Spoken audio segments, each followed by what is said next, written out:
Of this 9-floor building was destroyed. The windows of all the floors were broken. Fortunately, there were no casualties, either in the family of Mr. Magomedov or his neighbors. A criminal proceeding has been begun to investigate the explosion. Also shocking is the murder last week of the head doctor of the Republican Diagnostic Center and People's Deputy of the Dagestan Soviet Republic, Magomed Suleimanov.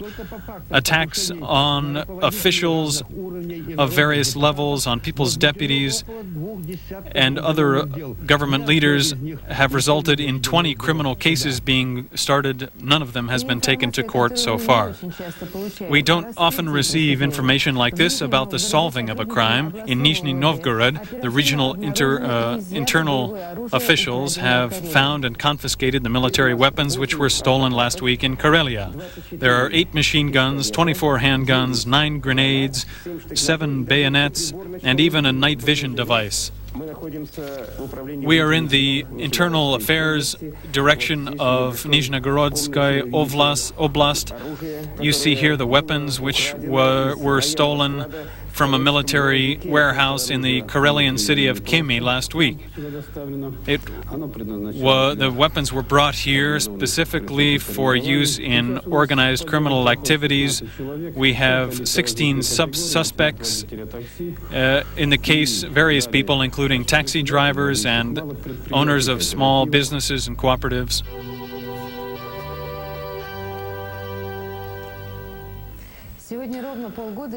Today we mark the 6-month anniversary of 3 days which literally shook not only our country but the whole world. On August 19th, the putsch began. On August 19th, Decree number 2 of the State Committee on State of Emergency was signed, which governed the mass media. It prohibited various newspapers, including Komsomolskaya Pravda. Today, this newspaper, Komsomolskaya Pravda, did not come out today, for a different reason, but it's still symbolic. In order to survive, journalists must maintain very friendly relations with the government, not because of the ideological violence as was under the communists, but because of the logic of the market, which they so strongly advocated in these newspapers. The government, in moving to the market, should support an independent press. Today, for the first time since the August coup, the Komsomolskaya Pravda newspaper did not come out. We are talking about subsidies, which should explain why the newspaper costs 75 kopecks instead of 8. The government is trying to issue decrees to limit the monopolistic ambitions of the paper producers, but now we have an information crisis which could affect Izvestia, Trud, and other newspapers. Here they believe that the situation is similar to that when people tried to make amendments to the press law or tried to suppress the most popular newspapers. Tomorrow, an extra edition of the newspaper will come out with the headline, "What the Readers Could Not Find Out About Yesterday." Newspapers are thinking of a protest action to refuse to publish political news for one day. This will not succeed for one prosaic reason: the newspapers themselves will not come out. Today, Russian Vice President Alexander Rutskoy met in the Kremlin with the Vice Chancellor of Austria for Scientific and Technological Issues, Richard Busek, who is in Moscow on an unofficial visit. They talked about the constructive character of our relations and the success of the meeting of the two countries' leaders in New York recently, when they signed an agreement to officially invite Austrian Chancellor for a visit to Moscow in April. The Austrian Vice Chancellor also met with Vice Premier Burbulis today. They expressed their mutual desire to increase cooperation in Russian-Austrian relations, especially in the economic and trade sphere. This, according to the Vice Chancellor, will promote the conclusion of a all-around treaty between our two countries. Today, Kazakhstan President Nursultan Nazarbayev arrived in Vienna today. He met with Federal President Kurt Waldheim. During a friendly visit, they discussed enhancing and broadening economic and political cooperation. They noted that the development of such cooperation is in the interests of both states. Today, the Kazakh President met with the Federal Chancellor of Austria, Franz Vranitzky. He said that relations between Kazakhstan and Austria are entering a new stage. They signed a communiqué today establishing diplomatic relations between the two states. We're talking about attracting attention of the Austrian business circles, which have traditional relationships with Kazakhstan. In Kazakhstan, we have adopted all the necessary legislative acts, which will create favorable conditions for foreign investment. But all of the positions we hope to agree on, we did manage to agree on. The first test of strength has been held in the race for the American presidency. These so-called primary elections were held first in the state of New Hampshire in the northeast of the country. Republicans and Democrats voted for their White House favorites separately. As was expected, the Republican primary was won by the incumbent President George Bush, who won 58% of the Republican vote. But this did not cause joy in the White House because Bush's opponent, the famous conservative observer Patrick Buchanan, managed to get 40% of the votes. This result was called by many a moral victory for Buchanan. The Democratic primary was won by former Massachusetts Senator Paul Tsongas, but Tsongas has very little chance to win in America as a whole. These New Hampshire primaries have shown once again that the Democrats have no candidate for president with nationwide appeal who could gather the party around him and win the votes of a majority of voters. The prime ministers of North and South Korea at the beginning of negotiations today exchanged documents expressing their desire to bring about the peaceful unification of the peninsula.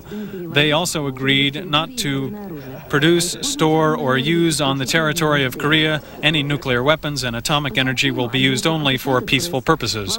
According to the Associated Press, since the introduction of the state of emergency in Algeria, 5,000 people have been arrested. Most of them are supporters of the Islamic Salvation Front. They are being held in 5 special camps in the Sahara Desert.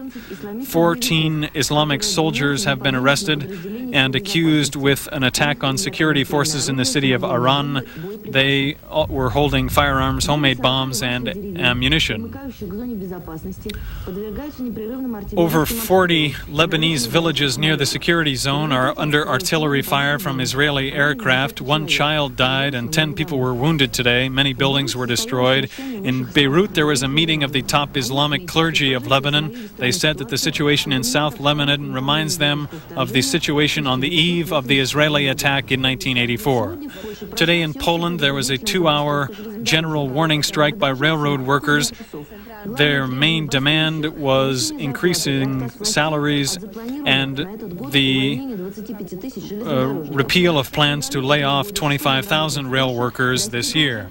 By February in Poland, there were 2,230,000 unemployed people, which is 12% of the working population of the country.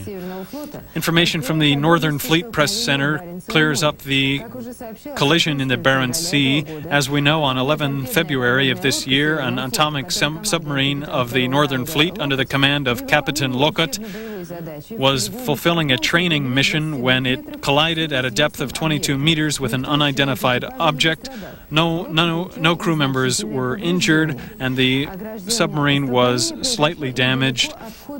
The collision occurred near the entrance into Kola Bay, which is 5 miles within our territorial waters. According to our general headquarters, this submarine was conducting training exercises which were approved and announced earlier. The American side confirms that its submarine Baton Rouge collided with our submarine, but denies that it occurred within the territorial waters of the former Soviet Union.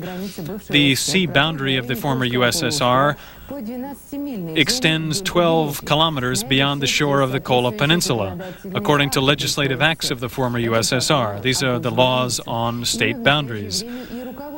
We are still governed by these laws since they have not been repealed. Therefore, the collision happened in our territorial waters. The American submarine, according to our Northern Fleet, was following the submarines of the Northern Fleet. and was hiding in the radar noise of a fishing trawler. This made its observation difficult and created the possibilities for the collision. Our submarine forces say that they cannot imagine why, in the current conditions, an American submarine would violate our territorial waters.